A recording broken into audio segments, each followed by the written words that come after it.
హిందూ ధర్మంలో కొన్ని క్షేత్రాలుంటాయి. వాటిని దర్శిస్తే శివ, శక్తి ఇద్దరి అనుగ్రహం ఒకేసారి లభిస్తుంది. అలాంటి అత్యంత పవిత్రమైన, దుర్లభమైన క్షేత్రమే ఆంధ్రప్రదేశ్ రాష్ట్రంలోని శ్రీశైలం. శ్రీశైలం కేవలం ఒక పుణ్యక్షేత్రం కాదు. ఇది సాక్షాత్తు శివుడి కైలాసంతో సమానం. మరి 12 జ్యోతిర్లింగం మరియు అష్టాదశ శక్తిపీఠం అనే చోట కొలువైన ఈ ఆలయం విశిష్టత ఏంటి? ఈ వీడియోలో తెలుసుకుందాం. ఇక్కడ కొలువైన స్వామివారు శ్రీ మల్లికార్జున స్వామి. ఆయన 12 జ్యోతిర్లింగాల్లో ఒకటిగా పూజలందుకుంటారు. అమ్మవారు శ్రీ భ్రమరాంబికాదేవి. ఈమె అష్టాదశ శక్తిపీఠాల్లో ఒకటిగా వెలసింది. అంటే ఒకే ప్రాంగణంలో శివుడు జ్యోతిర్లింగం రూపంలో, అమ్మవారు శక్తిపీఠం రూపంలో ఉండటం చాలా అరుదు. ఇది అత్యంత దుర్లభమైన పవిత్ర స్థలం. ఈ పుణ్యక్షేత్రం నల్లమల అరణ్య ప్రాంతంలో నాగార్జునసాగర్ సమీపంలో ప్రకృతి రమణీయత మధ్య కొలువయ్యుంది.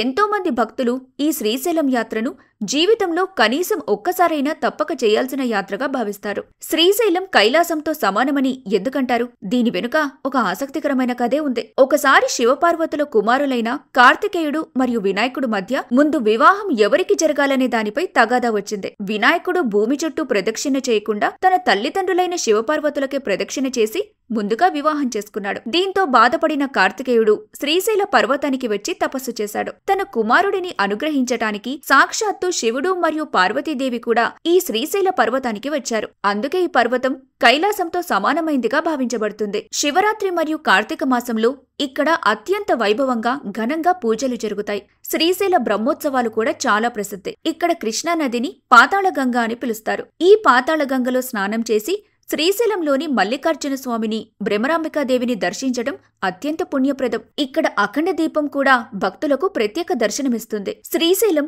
మన భారతదేశంలో ఉన్న పవిత్రమైన పుణ్యక్షేత్రాల్లో ఒకటి. ఈ యుగల క్షేత్రాన్ని దర్శిస్తే మనకు శివ, శక్తి ఇద్దరి అనుగ్రహం లభిస్తుంది. మీరు శ్రీశైలం వెళ్ళినప్పుడు ఈ మంత్రాన్ని తప్పక జపించండి. ఓం శ్రీ మల్లికార్జునాయ నమః, ఓం భ్రమరాంబికాయై నమః. ఈ పవిత్ర క్షేత్రం గురించి తెలుసుకోవడం మీకు సంతోషాన్నిస్తే వీడియోని లైక్ చేసి మీ కుటుంబ సభ్యులకి షేర్ కూడా చేయండి. అలానే ఛానల్ని సబ్స్క్రైబ్ చేసుకోండి. జై శ్రీశైల మల్లికార్జున.